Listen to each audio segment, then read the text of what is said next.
Hello, everyone. Good evening. So glad you guys could be here. I'll wait for everybody to come on in. Meanwhile, as you guys are coming on in, let's see. If you guys are coming on in, I've got a little poll for you.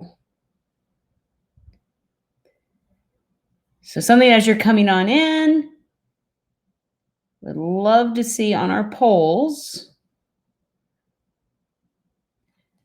I'd like for you to go ahead and vote on which review so far would you like to review.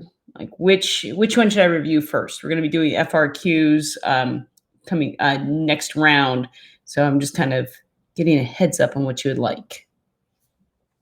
So I'm going to leave that up for a minute or two while you guys are all coming in.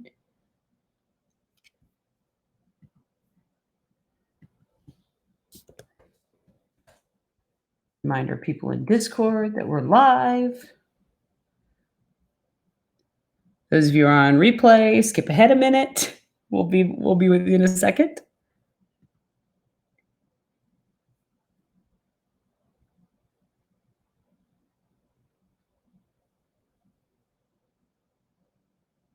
All right. Well, I'll put this unit up at the end again. And so then we can, we'll go ahead and start the review, and maybe I will change some votes. So I hope you all have a beverage of choice in front of you. Again, I've got a little water here. Maybe you've got coffee or tea. Give your mug a hug. We're going to get to work. All right. So today we're going to cover the last bit of the content area for microeconomics. And this is the unit where it all really comes together. Now, the exam weight for this is, again, market failure and the role of government. It is a beautiful overlap between microeconomics and macroeconomics. And so in some schools, they do micro first semester and then they do macro second semester. And this is really kind of why they do it, because we really see the sprouts of macroeconomics coming up with market failure and how that all wraps into each other. So if you, again, some people switch it up. It is how it is. That's kind of the normal way, though. Usually you learn micro first and then you learn macro. Doesn't mean it's the only way. Doesn't mean it's a right way. It just seems to be the road most traveled. So let's go ahead, and again, I will put that poll back up. We're getting everybody in. It's a fun Tuesday night. We've got work to do, so here we go. So let's go ahead and talk about the exam weight. Now, this is deceptive. I will tell you that right now, because this exam weight, 8 to 13%, you're going to find market failure everywhere. It actually is going to be a summative thing. You have to know units 1, 2, 3, 4, and a lot of 5 in order to fully understand market failure and what it's doing. So it's imperative that you know this. So as we go through, just want to give you that heads up. So let's just talk again, heads up with chats in our Discord. Remember your names there. So just be careful. We're going to be kind. We're going to encourage each other because we all want 5s. This is a non-exclusive good. We can all have 5s. It's not a public good, but there you go. So again, follow us on Fiveable with social media. It's a fun little company, and we want to see you guys do well. So if you're doing well, if we just if we actually nail this test, which I know you guys can do, we can do this. We got a month. It may not be a long time, but we're going to do this. So don't worry if you don't know everything just yet. There's still time. You're still breathing. We can do this. So just go ahead and let us know what you need. We'll help where we can. Okay, so in the future, this is the end of the content reviews for micro CRAMs. Again, you can always find these on replays, but we're going to do an FRQ practice. So we're going to do 3 FRQ practices coming up. Again, your votes on which unit you would like to have more focus on, it matters because it tells me which one to choose and which one we're going to have some problems with and kind of where we could see some issues. So we're going to walk through an FRQ number 2 or 3, meaning the short ones. We're going to do a couple of those in the next CRAM session. You'll have a few, I'll actually give you some time to write it so that you can actually see how you're doing, and you can it's almost as if it's your own personal feedback. So that's going to go down on April 16th at 6 p.m. All right, so 6 p.m. and that is Florida time. That is going to be that's Eastern time zone. So if you are outside the Eastern time zone, then adjust accordingly. Unit 6 trivia, that's coming up tomorrow. That's going to be fun at 9:30 p.m. Again, Eastern time. If you're not on Eastern time, adjust. And as always, come hang out in Discord. I'm there a little bit. Sharia's there, and she's amazing.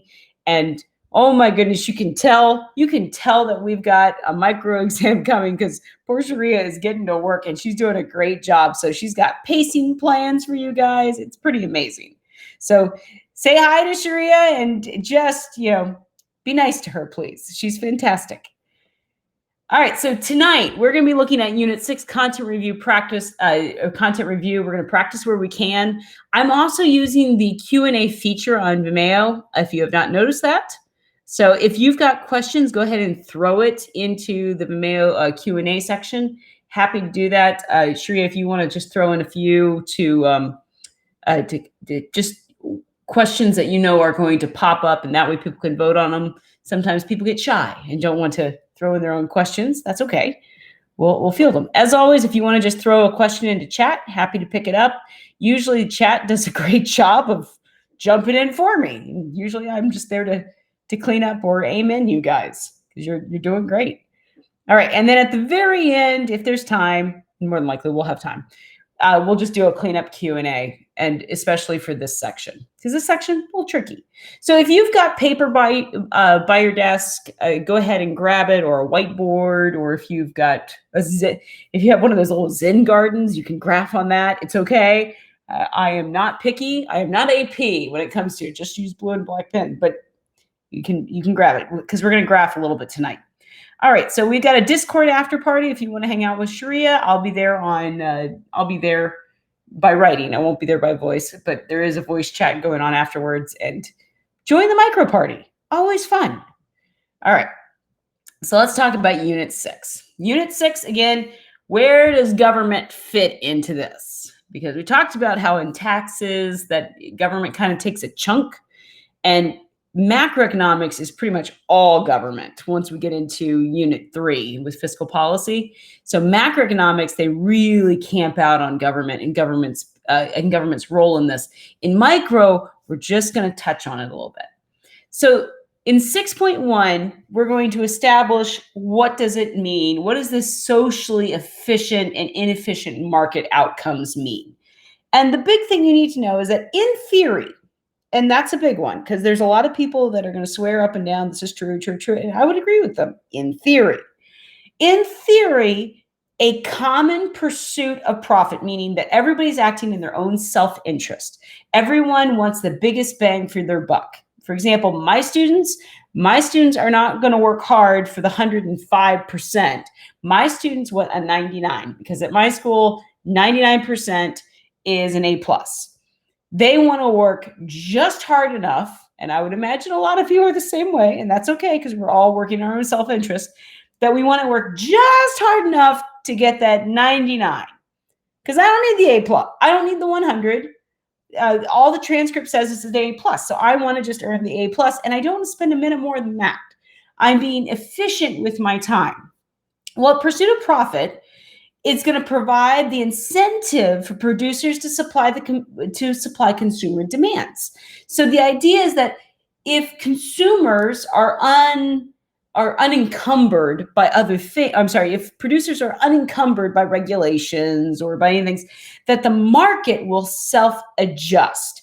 That competition, even though it makes people crazy and cry, it means that competition makes you better. It's going to mean that at the very end, where supply meets demand, remember, supply and demand is not equilibrium is not a happy, fun place. Equilibrium is the lowest that producers are willing to produce for the highest that buyers are willing to buy at, or consumers are willing to buy for. That is not happy fun. This is a compromise. Everyone is equally compromised and nobody's really happy and everyone thinks they're getting hosed. So it's this weird moment of a truce, an agreement. And if you think of it that way, competition means that consumers get the highest amount of consumer surplus there is. And they get better better quality, better variety of their products. And in theory, there's no need for government involvement, which is kind of, if you think about it, it's like, okay, so the market will self-adjust. Now, the problem is in the real world, we have a thing called market failure. And market failure, this one needs to enter your vocabulary. You're going to be able, once you study this enough, you're going to be able to see it everywhere. For example, if you've got a whole bunch of people that are at lunch and they're made to go through this hallway and they're chattering and you just can't study, well, you're doing market failure. You are the market failure because you're paying, there's a third party that has to pay. And this is where, so market failure is any place where the free market does not meet the demands of society. Either there's an overproduction of something or under allocation of something. And AP, as wonderful as it is, we're not dissing AP at all. This is a entrance. This is the doorway to economics. This debate about market failure and what to do with it, you need to realize is a very, very complicated debate at the university level. Don't think that this thing is solved at the AP level. We're just introducing you to the players. At AP, you're just kind of getting your bearings. At university, you actually kind of dig into this and you get to see the nuanced debates going around. And I won't lie, it's fun. It's a lot of fun. And you get into really heated arguments and there's math flying everywhere. You're going to love it. So AP, gateway to a broad, wonderful world of economics. So in this, the objective part of this is that the government is going to step in where the market fails in order to meet society's needs or demands, which means it may cut back on some production and it may increase some production using its ability to tax or subsidize. All right. And once again, if you've got questions, go ahead and throw them in chat. You can go ahead and throw them in the Q&A feature, all for it. Okay. 4 major types of market failure. Now, again, I'm going to be saying this a lot over tonight. I need you to know that the AP they're looking for positive statements. And I'm not talking about, oh, this is a positive statement, not in regard to, oh, this is, encouraging or wonderful. Positive meaning that it's objective, that there is a correct answer. This is not going to be normative. You will never be asked by AP to do a value judgment between 2 sort of correct answers.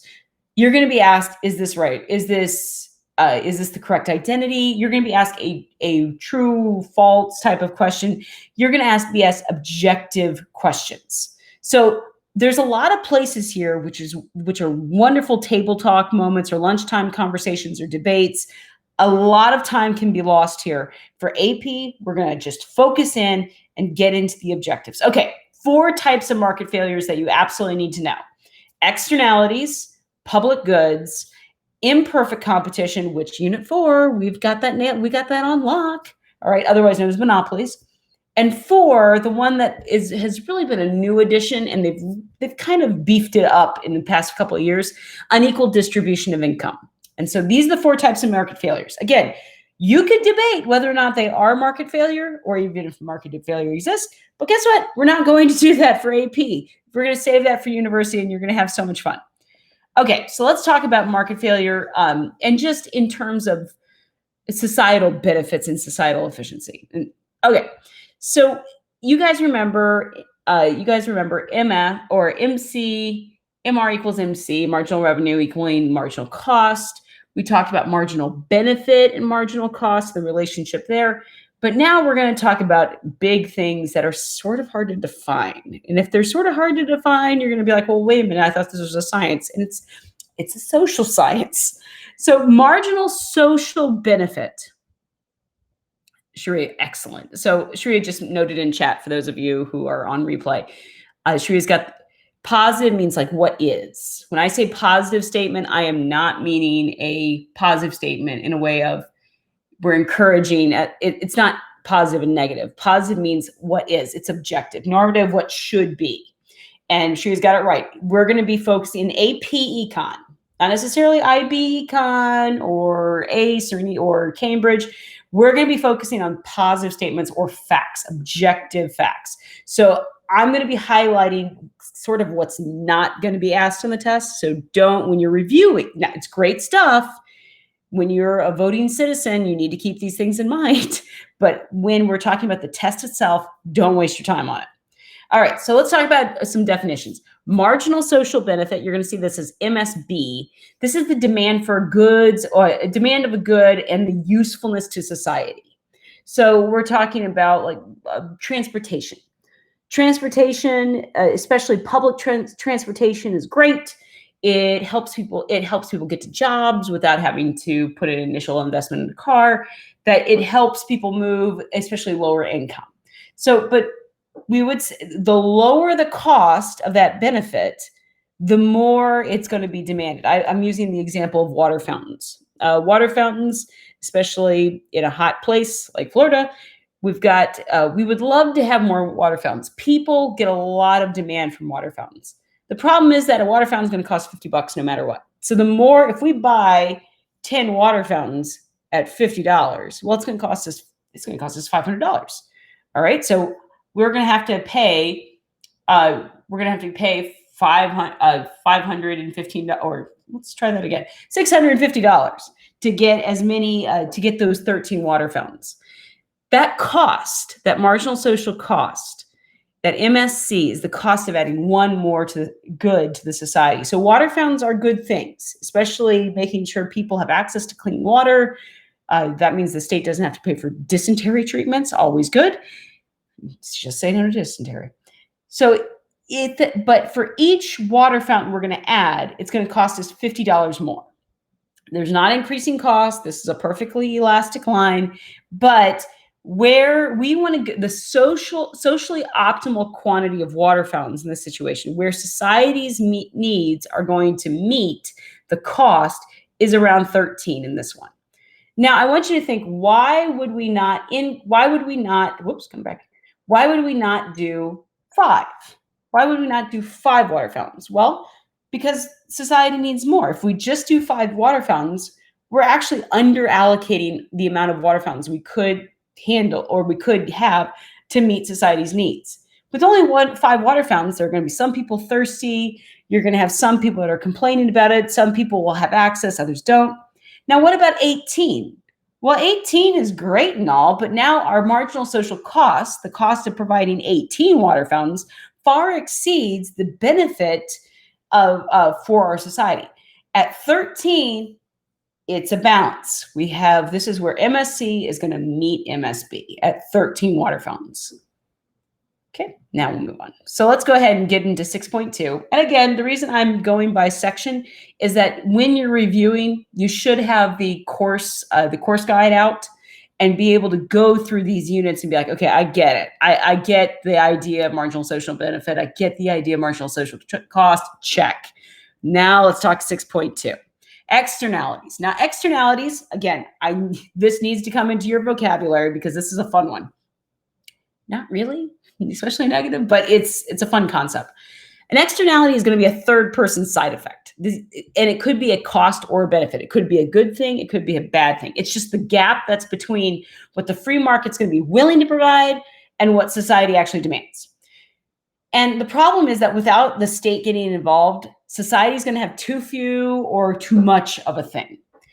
Again, this is the nice thing. AP is going to keep positive and negative externalities stupidly simple.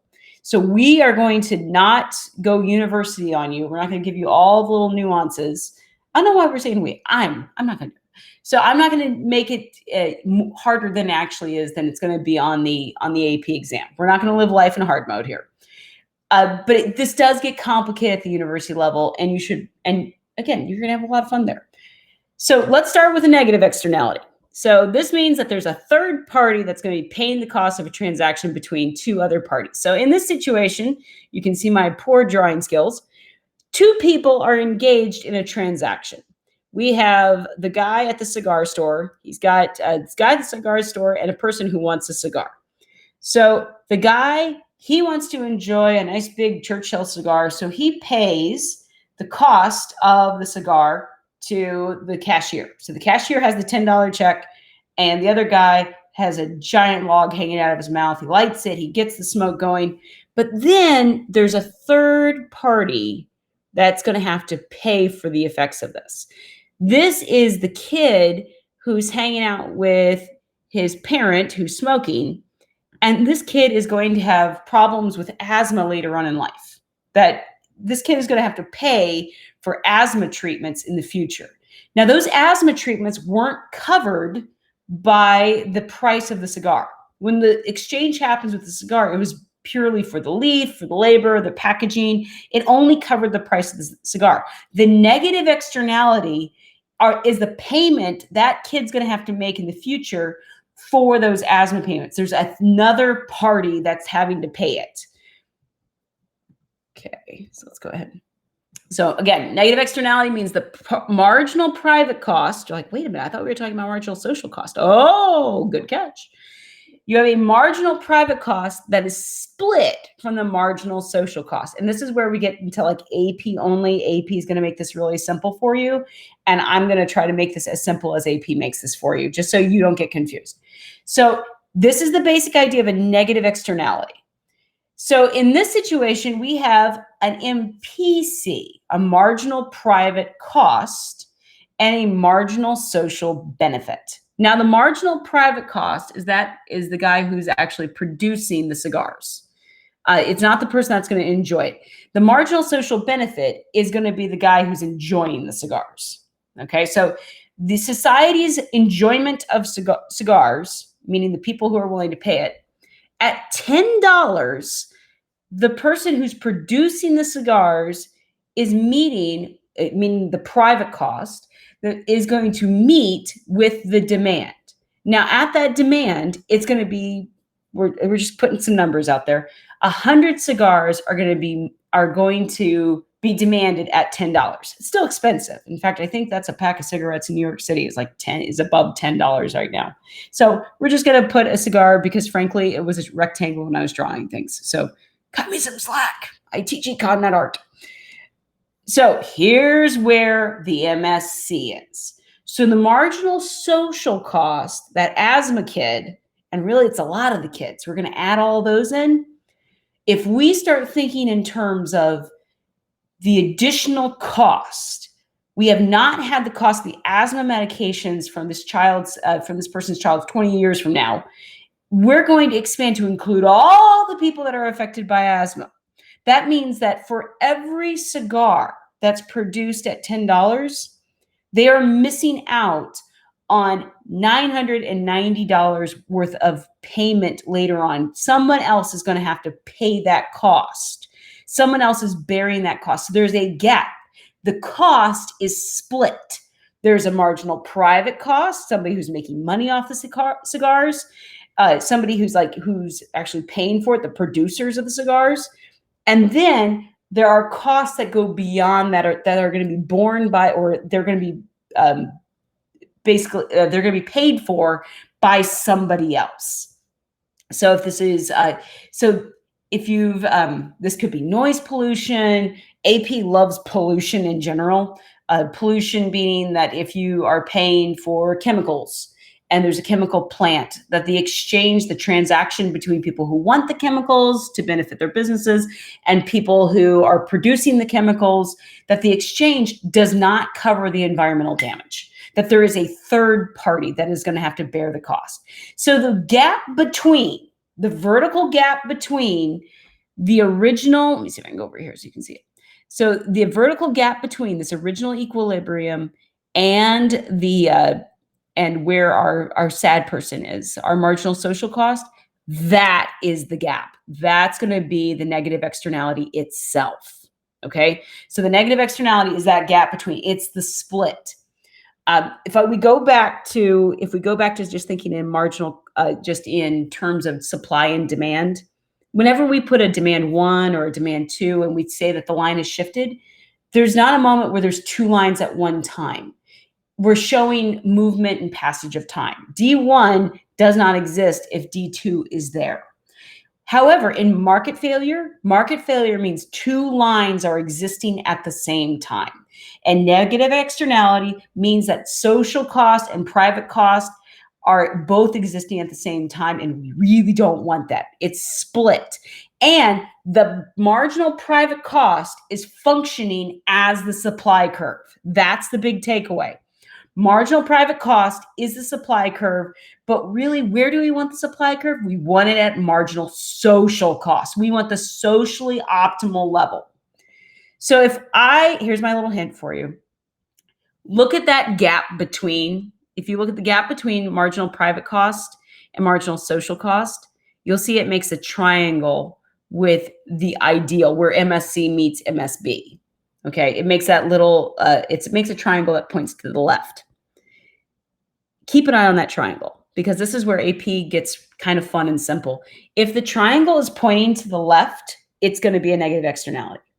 If the triangle is pointing to the right, it's going to be a positive externality because it depends on what things are split. Again, AP only. This is going to get way more complicated in college. So if it's pointing to the left, that arrow is pointing to the left, we're talking about it's going to be a negative externality. Also, that triangle, the distance in quantity produced. So go ahead and look at the Q. See the distance? We have at $10, we're going to produce 100 units. But at $50 a cigar, only 20 units are going to be demanded at that point. That means that those 80 cigars that we've produced, we have overproduced. We have over allocated 80 cigars of production. And so how in the world do we scale back production 80 cigars worth to hit that 20 cigars at $50? How can we do it? Well, children, you know how to do this. How do we move supply to the left? We are going to use a per unit tax. A per unit tax. So remember the S plus tax or stacks from, I believe, Unit 2, end of Unit 2. Well, we're going to use that mighty powered tax to not just drive the cost up. The point isn't the cost, by the way, in this situation. The point is we're going to use, since price is my independent variable, I have to change price in order to change the quantity produced, to change the output. So to adjust price in order to make that move, I'm going to tax per unit, not lump sum, but I'm going to tax per unit. Each cigar gets its own tax, and you can see it's $990 worth of a tax. Woo! All right. So it's going to get that tax in order to bridge that gap, which means the producer is to get a $50 cigar at that. Producer is going to have to really bear that one. That one's going to be tough. So that one is, again, these graphs are not up to scale. We'll just put it that way. But in order to really to include the cost of asthma medications later on and the government funding of treatment for asthma, that's where it's going to come in. So that's what we call, it's an over allocation. There's too much of it. There's too many cigars being smoked and too much smoke out there that's affecting everyone else. There is a split. The private cost is not enough to cover all of the costs associated with this, with cigar smoking. So, or cigarette smoking for that matter. So we need to tax it in order to shift MPC to meet MSC so that we can, the cost of the negative externalities, the price of the per unit tax. 1 second, Rose. Let me just finish this little point here. We're going to take that tax, because by taxing MPC and adding the tax so it equals MSC, I effectively change MSC to the supply curve. Is the price of the per unit tax? Yes. Yes, Rose. Just careful with it because they may ask you for the over allocation, and that over allocation would be the 20 is the difference between the 20 cigars and the 100. So Rose is asking, is the cost the negative externality the price of the per unit tax? It should be, ideally. Ideally, it should be. Sometimes they get pretty close. But one of the big hints for it is just to think, if it sounds bad, like if it sounds pretty sad and it sounds like something's being, if whales are dying or something in the test, it's usually a negative externality. Now, are there nuance to it? Does this change up when you go to university? Yes. Okay, I just want to make that really clear, and I think I have. But if it's bad stuff on your AP test, usually it's a negative externality. A negative externality means the supply lines are split. It means the costs, the MSC and the MPC or the MSC is split between MSC and MPC. It's the only way you're going to get that arrow to point to the left.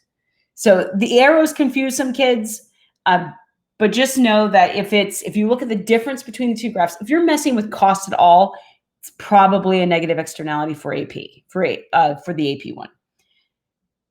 All right, again, use Q&A feature, throw some things in there. Otherwise, go to chat.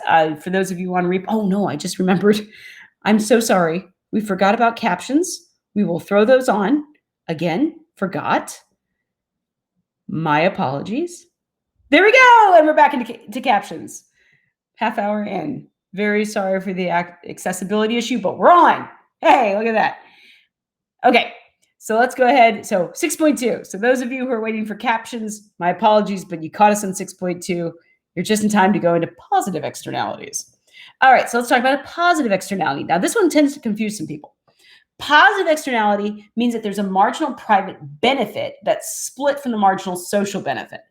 More people, that means that not enough people are getting it. And we have had just the best example of the split, at least here down in Florida. We've had a big split between the private benefit of COVID vaccinations split from the social benefit. So at first, if you're a COVID vaccine producer, if you're Pfizer, Moderna, Johnson & Johnson, we got them all there. But if you are making the vaccine, the first vaccines, there's not a whole lot of them. Got to keep them cold. They cost a lot for R&D. That they cost money. And at first, the people who are willing and able to pay that cost, so either a rich person who wants the vaccine and is willing to pay for it, or the person who's willing to be the trial, the guinea pig, so to speak, because they want it. That if you're the person that's willing to pay for it, you're going to get the vaccine. You'll find a way. For example, you could go, if you have a lot of money, you could pay to go to another state and to cut the line. I'm not saying it's right. I'm saying we go for our own self-interest, and it was legal when they did it. But if you could pay for the research and pay for the vaccine in total, not have it done with insurance or anything like that, if you just straight up, if they're like, hey, it's going to be $500 for that vaccine, here you go. I got $500. I want it that badly. Boom, you're going to get that vaccine. However, if more people had the vaccine, that means we would be one step closer to herd immunity. We would be able one step closer to a maskless life for a moment, or maybe not, depending on the efficacy of it. So for a while there, especially in Florida, we only had, if you were 75 and older, we had a quote on who got to have the vaccine. So of course, it's expanded now as the vaccine is now enrolling. It's in its economies of scale. Hey, we've got mass production techniques. But for everybody else, everybody kind of wants in on the line. And so as it's opened up, the good news is everybody is getting the vaccine who wants or is demanding it. You don't necessarily have to be stunningly rich right now as the state picks it up. And that's an example of a positive externality. We want more people to have it, but I want you to think, if you could have 100 on your quiz without studying, would you study? For example, if you knew your teacher wasn't even going to read your test, you already knew they were stressed, so there's a chance if you could study for it and perform well, but you were going to get 100 all the same, would you study for it? Well, most people would say no. And the same thing with positive externalities, that if you've got a non-exclusive benefit, meaning if I said, hey, as long as you're over 75, you get a vaccine, or you can have a vaccine if you need it because it would be that important. Well, that means that if somebody, let's say Sally, shows up and she's like, well, how much is it? And they said, well, $200, and she pays $200, gets her shot, great. Next person comes up, they're over 75, and they just said, well, I don't really have money to pay for it. Well, the state's going to pick it up. And so not only is Sally going to have to pay for her own shot, but she's going to have to pay taxes to pay for the other person's shot. And this is what we call a free rider, because this is a non-exclusive benefit, because it's so important. This one especially, but also like tetanus, chickenpox, MMR, a lot of vaccines, a lot of health stuff. It's going to have benefits that go beyond just the one person who can pay. It would be better off for everyone to have it. And so that means that really the good is it's under allocated. It's unlike a negative externality. This is underallocated. So if we've got a marginal private cost, and that should be marginal social cost, my bad. A marginal social cost being supply and a marginal private benefit being demand. And if we're looking at the price of vaccines, and we're talking about the production of the vaccine. So while the market is going to meet private needs, it's failing to meet the social needs. So what do we need to actually encourage Johnson & Johnson, Pfizer, and Moderna to produce more? What did we have to have happen in the production? This was November of 2020 when they were doing the trials. And then when they start finally rolling out the vaccine in late February and into early March, I mean, you guys should have, most of you have seen the rollout here and how states have done it differently, good or bad. Not really what we're going to debate here, but it's one of those where the private demand was split from the social demand. Okay, so let me move on. So this is, and I'm going to change this up, my apologies here. But if you look at, it should say MPC should be, that should be the marginal social cost. My apologies. I had that right and I changed it back. I don't know why. So marginal social cost is going to be our supply, but we now have a split between the marginal private benefit, meaning those people who are willing and able to pay for the vaccine, that the people that are willing to pay the $250 per shot, and the social benefit. The market meets the private needs at $250, but it's failing to meet the social needs. So the marginal social benefit is split. There's two lines existing at the same time. The marginal social benefit is split from the marginal private benefit. You should be going, oh my goodness, that triangle is going to point to the right, and you are dead right. All right. We have underallocated the vaccines. And why can't we hit that social benefit? Because the marginal social cost hasn't changed. It's still that linear line, which means to produce 5,000 vaccines to meet the marginal social benefit, each vaccine is going to have to be $500 for that production, at least in the short run. But it's going to have to be that $500, which is just too much. And so we go back to that $250 to the private benefit. So we have an under allocation of vaccine production. So again, if you look at where the original equilibrium is, move up to the marginal private cost, that triangle is going to point to the right here. So and you can also see the under allocation. We only are producing 1,000 units or 1,000 vaccines when really society is demanding about 5,000.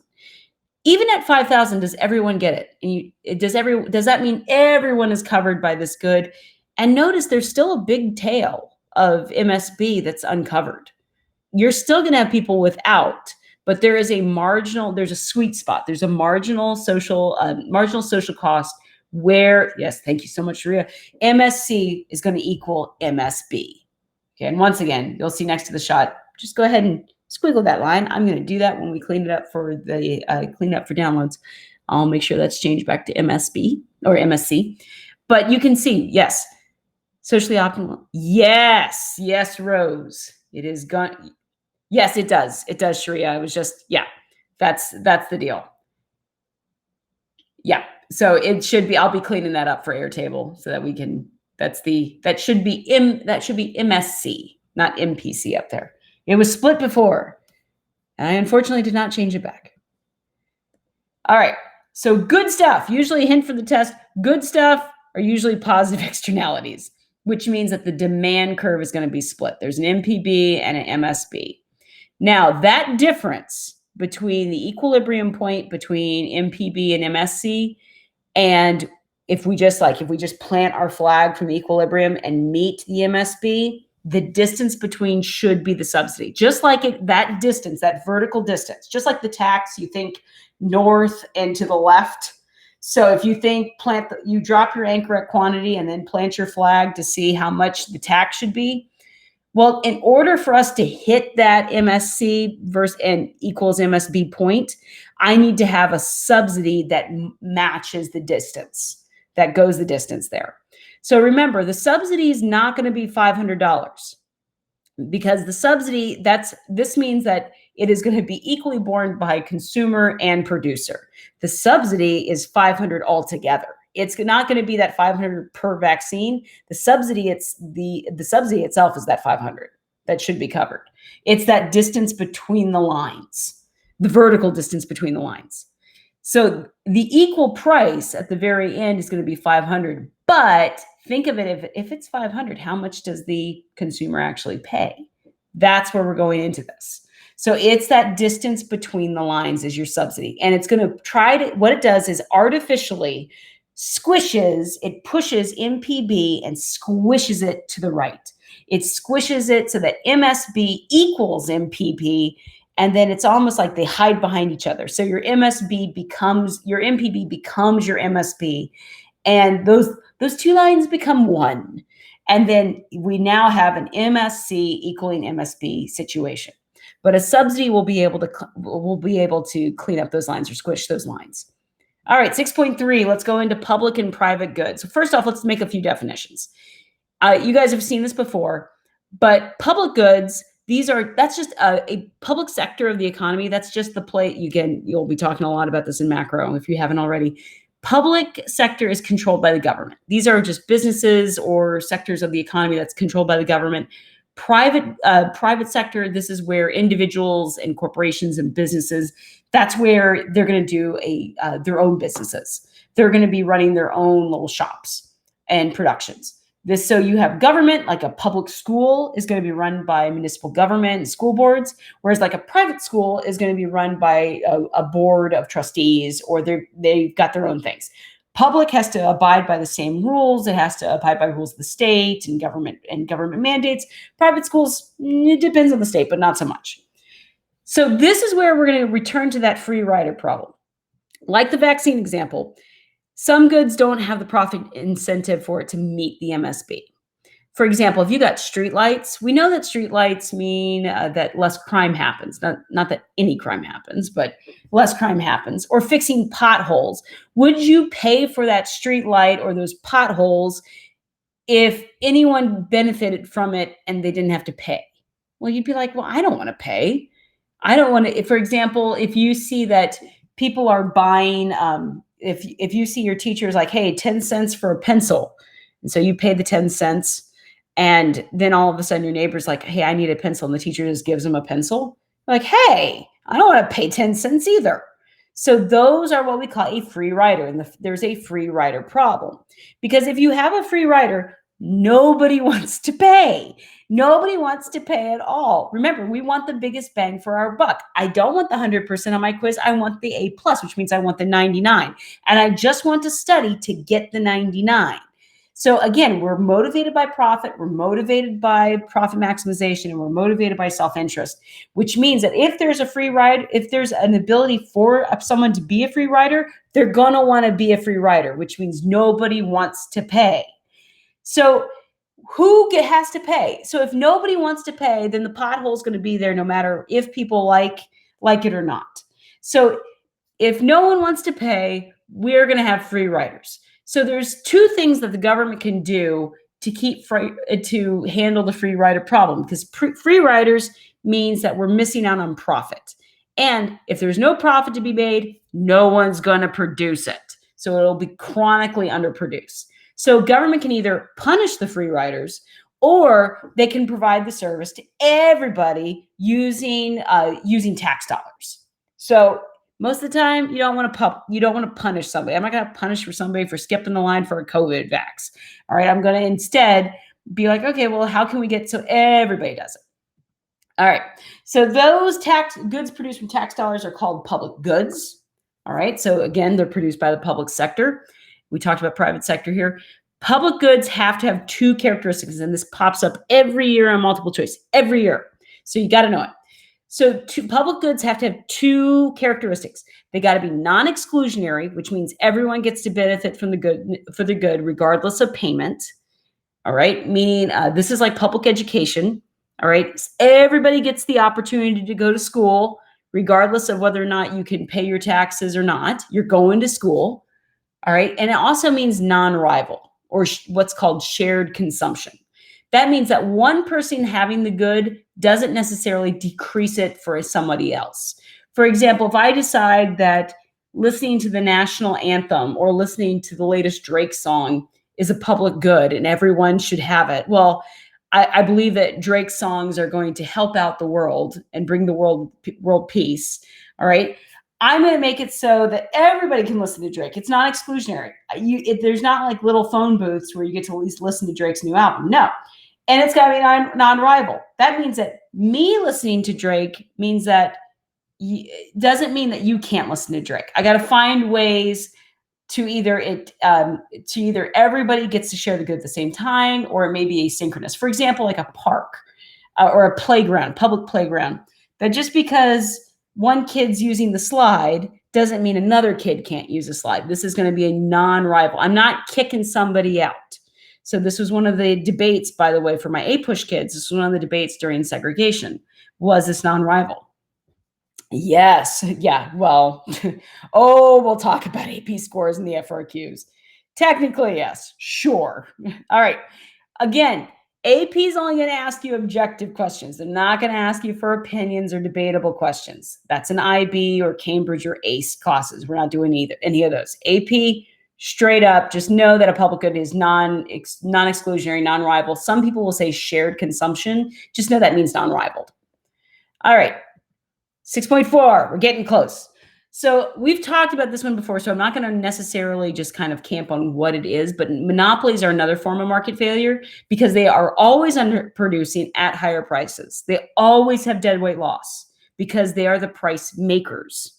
Unit 4 review there, which means their price is never at the marginal cost and their price is never at the minimum ATC. They are never allocatively or productively efficient. So and that always means that there's never going to be enough and the price will always be high. So what happens if we're talking about a monopoly of power, meaning the electric company or internet company? Internet company right now, or internet companies, they're almost regulated. For example, even email, or you've got people looking at Amazon going, ooh, are they a monopoly? So what does the government do to really get competition back in? Because remember, competition is the one that's going to really move things along. Well, number one, they can go in using what's called antitrust laws. This is, if you are APUSH, this is what Teddy Roosevelt did with trust busting back in the day in New York. And it forces companies to compete by basically breaking them into 4 parts and making them compete against each other. The other thing they can do is regulate the monopoly to keep the prices low and to make the monopoly somewhat efficient. Sometimes they make it completely allocatively efficient, or at least productively efficient, but it's either one or the other, by using price ceilings. So government's got to decide whether or not the price ceiling will be at P equaling MC, which is the allocative efficiency. This is the socially optimal price, or the fair return price, which is called our break even, or where and that break even is going to be where P equals the average total cost. So, and where P equals ATC, that means the monopoly can earn what's called a normal profit, meaning economic profit equals 0. But when economic profit equals 0, there's still an accounting profit. People are still making cash money. All right. So let's see what this looks like on a graph. So on your graph, go ahead and sketch out a monopoly. So go ahead and do that, but do a natural monopoly, which means that the ATC is not going to come back up. We're going to still be in economies of scale. So graph along with me for a second. All right. So this monopoly this is a natural monopoly here, because how can I tell? Because the ATC is not coming back up. The ATC is still in economies of scale, meaning that the ATC is not hit constant returns. It hasn't popped back up. It's not a U. It's kind of a downward sloping line. So we've got our 4 major lines here. We've got our MR, which is split from RD. It's a common site of a monopoly. And then I've got 3 dots here. So the red dot is the unregulated price. Now remember how I figured that out? I'm going to go to where MR equals MC.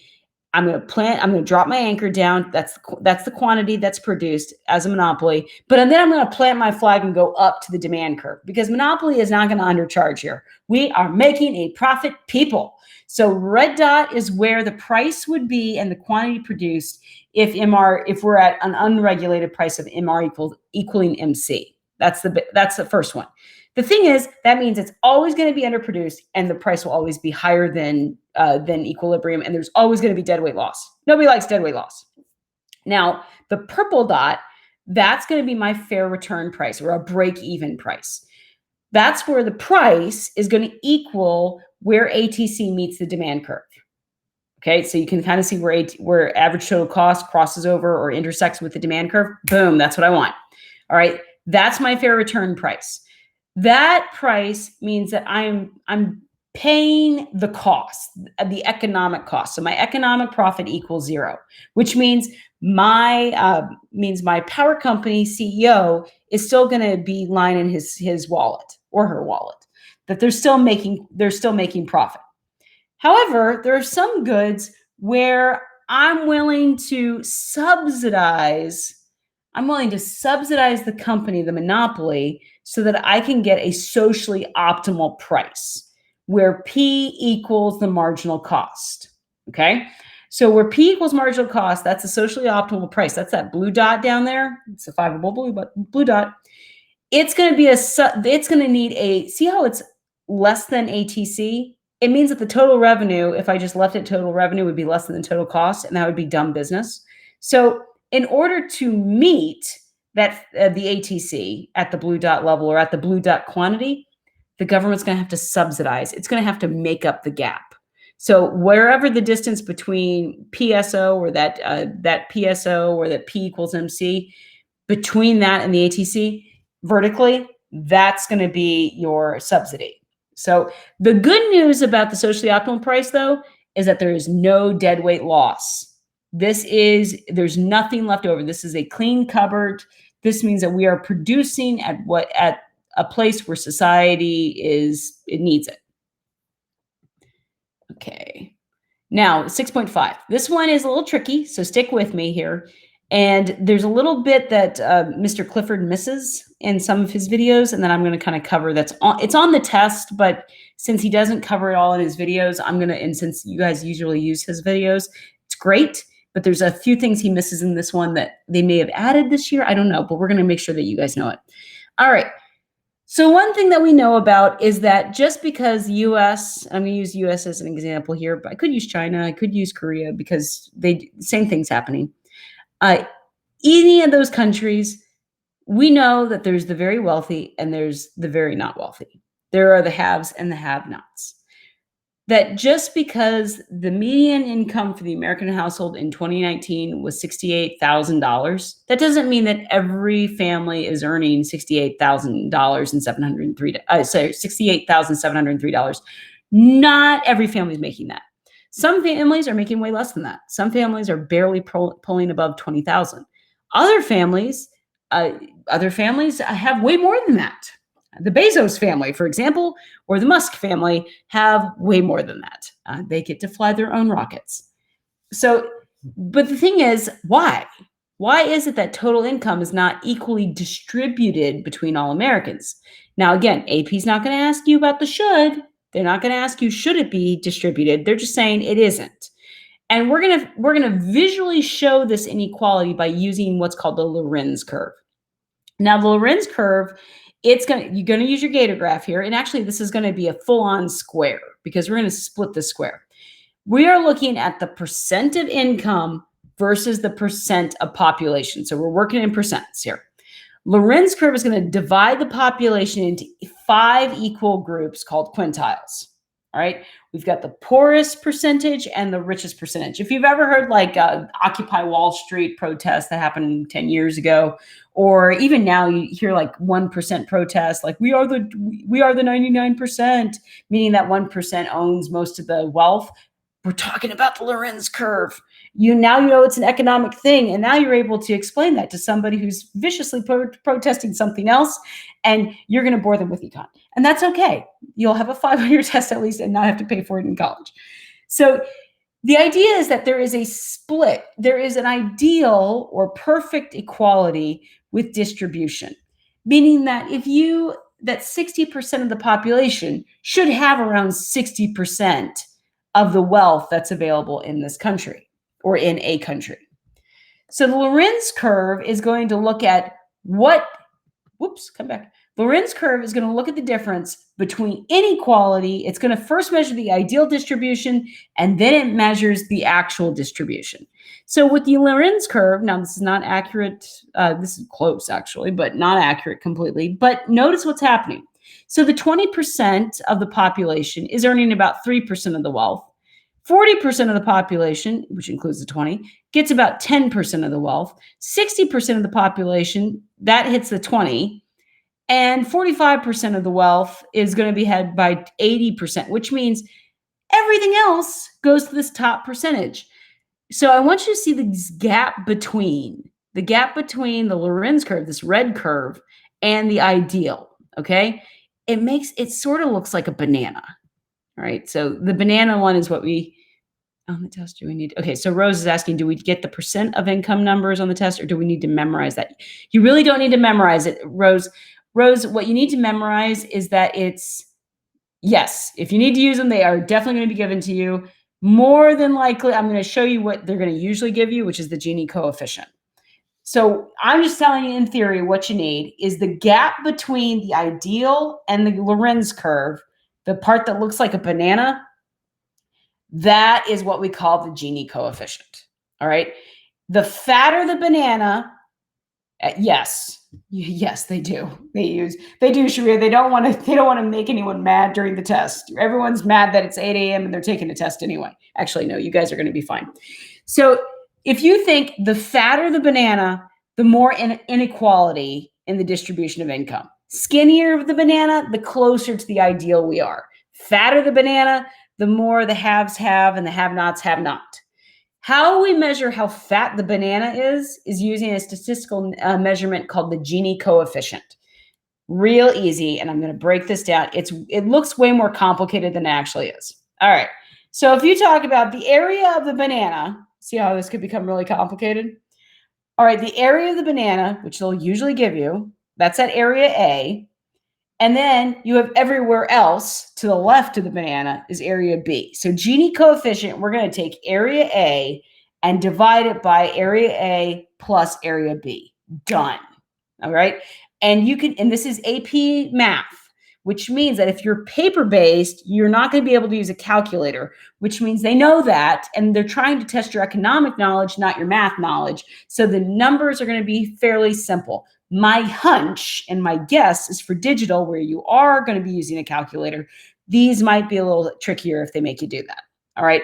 Technically, they're not supposed to be a big difference, but I can see this is one of the places where they're going to assume you have a calculator in front of you. So just get ready for it. Don't panic, but just know area A divided by area A plus B, it's going to find me my Gini coefficient.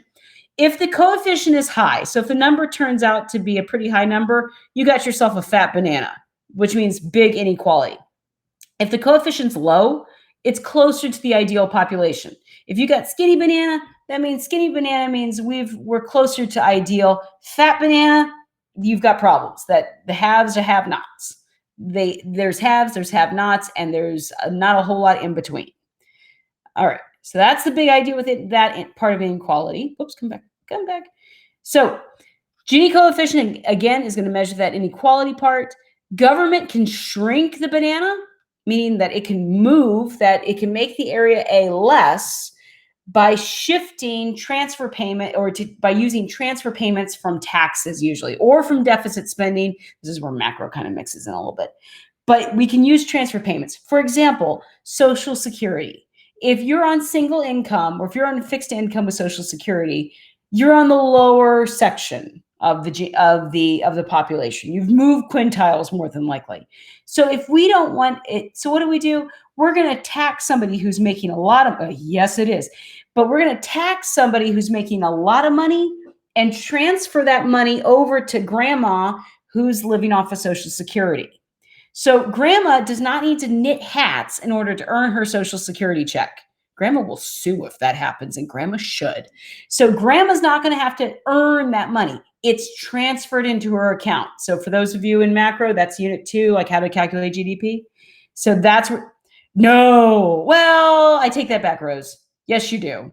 Rose is at, no, Rose. No, Rose, you're fine. I'm getting, because this is going to be In regressive, and we're actually going to go into that because regressive taxes and progressive taxes are in both. So let me qualify my statement there. Will you have to debate it? No. All right, so let's actually talk about that for a second. Rose, you're doing great. So again, for those of you on replay, Rose is asking about progressive and regressive taxes, and we are just about to go into that. All right, so inequality, let's talk about taxes for a second, because not just Rose wants to know it, but the test wants you to know it too. A tax is just a mandatory payment that the government makes that usually redistributes income. So it's going to take money. All taxation is theft is one of the libertarian arguments, but we're not debating here. It takes the money from wealthier individuals and redistributes that money to a lower quintile. So it's got three major purchases for this. We've got taxes fund government operations. So this is where we get our public goods. It economically regulates controlled goods and services. So this is where we get increased prices on tobacco or alcohol. It also is going to fund government social safety nets like Social Security, SNAP benefits, Medicare, all those nice stuff like government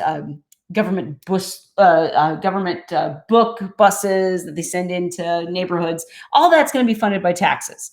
It's a little bit Robin Hoody, to put it nicely. All right, so three types of taxes. So here you go, Rose. So to answer Rose's question, let's talk about our different types of taxes. We've got regressive taxes. This is taxes that really take a larger portion of those from those earning the lowest income. Usually on a test, the way you're going to figure this out is that if it has a fixed, if it's not a percentage, for example, if it's a toll road, if you're on the turnpike, it might, Sai. Sai is asking, will AP ask us to identify the progressive and regressive? Yes. That's a fun multiple choice question. Yes. And Shreya, you are correct too, that they're more likely to ask you to apply them. But yes, they may ask you a very nice multiple choice question about identification. And I hope you hit a home run with that one. So regressive taxes, if it's like a toll booth.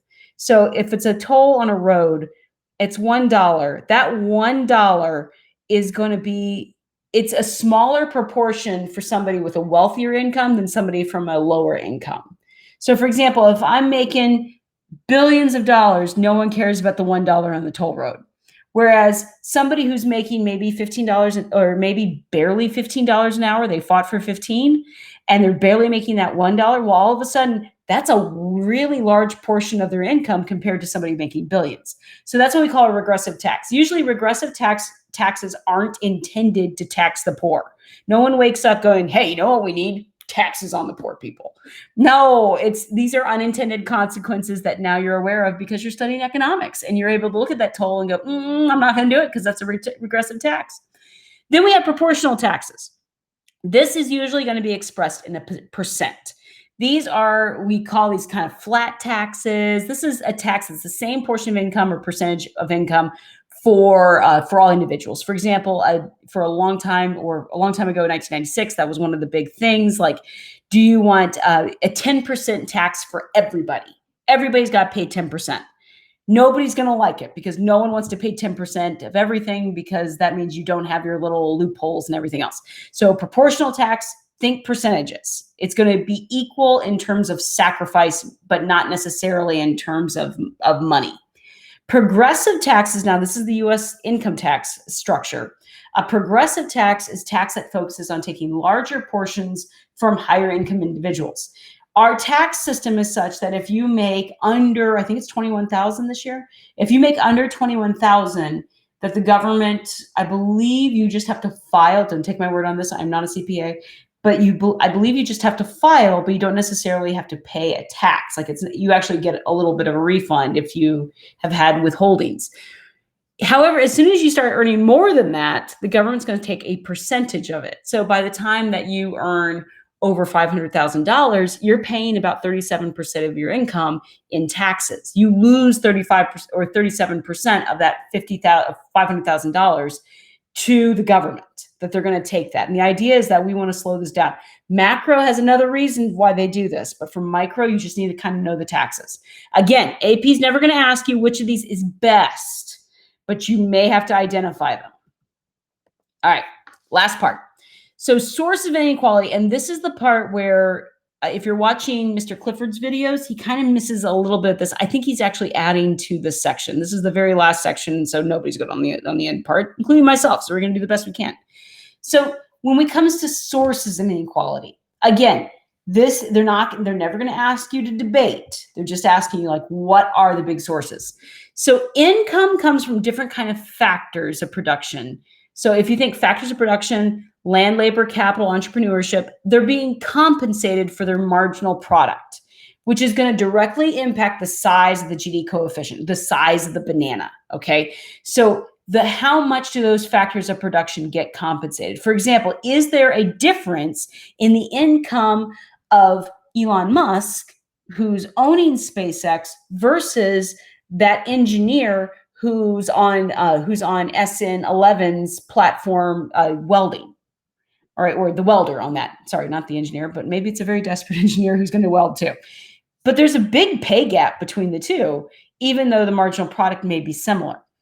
So it may influence. There are other sources of income which can influence the distribution of them. Again, you're not going to be asked to debate these, but you do need to be able to identify it. So, for example, what we would call human capital, that access to education, may be a source of income that can lead to unequal distribution. The fact that you're with Fiveable right now, you have a better chance at doing well in this exam than somebody who's not at Fiveable right now or just has nothing. Hopefully they join Fiveable or at least use our free stuff. We hope they do because we want everyone to have a shot at this. There's also social capital. Social capital means like just little things you may have picked up from your parents or picked up from your neighborhood. For example, do you look people in the eye when you're interviewing? Sometimes that's a skill that has to be learned. If you're coming in from a community, for example, when I was living in Asia, I had to learn not to look people in the eye. It was just one thing I did. I had to gain that kind of social capital. I had to learn that. It took me a second. So I'm a little sensitive with my students who are coming in from Asian communities who don't look you in the eye, but it's at the same time, it's costing them in interviews. So it's something that's that social capital that's coming in. You also are going to have issues with inheritance. If you're coming into this life with a trust fund, which means that you're going to have $30,000 at your beck and call by the time you're 15, or mom and dad buy you a car, there's nothing wrong with that. It just means that there's going to be an unequal distribution of income. Access to financial markets. Hopefully Fiveable does a personal finance thing this summer because some of you do not know how to start your own retirement funds. And it's not because you're dumb. It's not because everything else. You just don't know. And you don't have access to those markets. We're going to show you how. All right. Also, effects of discrimination. They're still happening. I don't think we're going to, hopefully that's not a debate, but we still have long-term consequences from Jim Crow laws. We still have long-term effects of segregation. We still have that out there that we're still trying to address in a socially stable way. There's also an idea with mobility. For example, are you willing to move? Are you willing to go, live in Oklahoma if that's where the better job is or where money is? Or are you going to stay in New York or are you going to stay in Florida where, your family is? So mobility is going to be an issue that's going to influence distribution of income, as well as bargaining power within economic and social units. For example, Florida's a right to work state. I don't have a union because the state doesn't allow it. So we've got some, but we just don't have any teeth. Whereas in New York, they have a very strong teachers union. They have very strong bargain, which means that they can really negotiate pay. You're going to see this with utility workers, that they're able to negotiate those pays, whereas in other states, and again, not a debate, not good or bad, it just means that it's going to be a different distribution of income. This is why teachers in the Northeast usually get paid more than teachers in states where there's not right to work, where there's not unions or there's union busting going on. So again, it's not, we're not saying good or bad. We're just saying there's a difference. How does government interact to get things there? And that government interaction comes full into play with macroeconomics, which is usually why I use Unit 6 as a jumping board into macro. All right, so let's grab some Q&A real quick. We're a little over. I apologize for that. But let's go ahead and see if I've got any Q&As going on. No questions happening in the chat. Oh, I want to just throw the poll up real quick. if you don't mind. Again, if looking at the review, I'm looking at for unit, I'm looking at this for FRQ planning. If you want to go ahead and vote on which one would you like to review first and most, go ahead and answer that in the poll. I'll keep that up for another minute. So those of you who are alive, come on in. You get to vote on your FRQ that we're going to be working on next. While you guys are doing that, I'm going to just check the questions here. All right, and once again, I'm so grateful you guys came out and trying to clean up Unit 6. Glad I was able to help in some ways. Sharia is amazing in Discord. She is just Wonder Woman over there. So she's going to have a little after party with you guys. I'll be around if you need me. Again, grateful that you guys are here. Thanks for hanging out with us at Fiveable. We're really, really proud of you for sticking with it and doing the very best you can.